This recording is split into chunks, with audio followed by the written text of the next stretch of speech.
പൊതുപരീക്ഷാ നിയമത്തിന്റെ ചട്ടങ്ങൾ പുറത്തിറക്കി കേന്ദ്ര സർക്കാർ.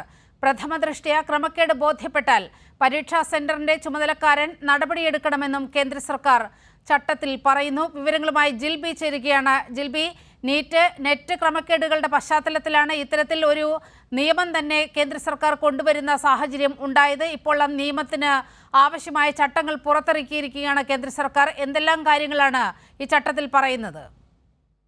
നിലിമ സൂചിപ്പിച്ചതുപോലെ തന്നെ നീറ്റ് നെറ്റ് അടക്കമുള്ള പരീക്ഷകളുടെ ചോദ്യപേപ്പർ ചോർന്ന സാഹചര്യം, അതിലെ ക്രമക്കേടുകൾ, ഇതെല്ലാം വലിയ രീതിയിലുള്ള ഒരു പ്രതിഷേധത്തിന് കാരണമായിരുന്നു. ഇതിനൊക്കെ പിന്നാലെയാണ് ഇപ്പോൾ ഈ പൊതുപരീക്ഷാ നിയമത്തിന്റെ ചട്ടങ്ങൾ കേന്ദ്ര സർക്കാർ പുറത്തിറക്കിയിരിക്കുന്നത്. അതായത് പരീക്ഷാ നടത്തിപ്പിൽ പ്രശ്നങ്ങൾ കണ്ടെത്തിയാൽ ആദ്യം പരാതി നൽകേണ്ടത് പരീക്ഷാ സെന്ററിന്റെ ചുമതലക്കാരനായ ഉദ്യോഗസ്ഥനാണെന്നാണ് നിർദ്ദേശം. റീജിയണൽ ഓഫീസറുടെ റിപ്പോർട്ടും പരാതിക്കൊപ്പം നൽകണം. അതേസമയം പ്രഥമ ദൃഷ്ട്യാ ക്രമക്കേട് ബോധ്യപ്പെട്ടാൽ പരീക്ഷാ സെന്ററിന്റെ ചുമതലക്കാരൻ തന്നെ ആദ്യം നടപടിയെടുക്കണം. അത് റീജിയണൽ ഓഫീസർ ഈ നടപടി പരിശോധിക്കുകയും വേണം.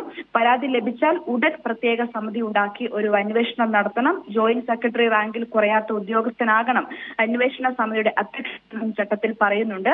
അതുപോലെ തന്നെ ഈ സമിതി നൽകുന്ന റിപ്പോർട്ടിന്റെ അടിസ്ഥാനത്തിൽ നടപടി സ്വീകരിക്കുന്നതുമാണ് ചട്ടത്തിൽ പറയുന്നത്. ആവശ്യമെങ്കിൽ FIR ഫയൽ ചെയ്യണമെന്നും ഈ നിയമത്തിൽ ഇപ്പോൾ ചൂണ്ടിക്കാട്ടുന്നുണ്ട്. എന്തായാലും നീറ്റ് നെറ്റ് അടക്കമുള്ള പൊതുപരീക്ഷകളുടെ ചോദ്യപേപ്പറുകൾ ചോർന്ന സാഹചര്യം രാജ്യത്ത് പരീക്ഷാ നടത്തിപ്പിലെ സുതാര്യതയെ തന്നെ ചോദ്യം ചെയ്യപ്പെടുന്നു. ഈ വിദ്യാർത്ഥികളുടെ ഭാവിയെ തന്നെ ചോദ്യം ചെയ്യപ്പെടുന്നു. അതിന് ഇടയിൽ ഇതിലെല്ലാം, അതായത് NDAയുടെ മേൽ ഇത്തരത്തിലുള്ള ക്രമക്കേടുകളുടെ ഒക്കെ ഉത്തരവാദിത്വം ചുമലിലേറ്റുന്നു, അല്ലെങ്കിൽ പ്രതിഷേധങ്ങൾക്കെതിരെ പരിഹാസങ്ങളൊക്കെ നടത്തി കൈ കഴുകാനുള്ള ഒരു ശ്രമം കേന്ദ്ര സർക്കാർ നടത്തുന്നുമുണ്ട്.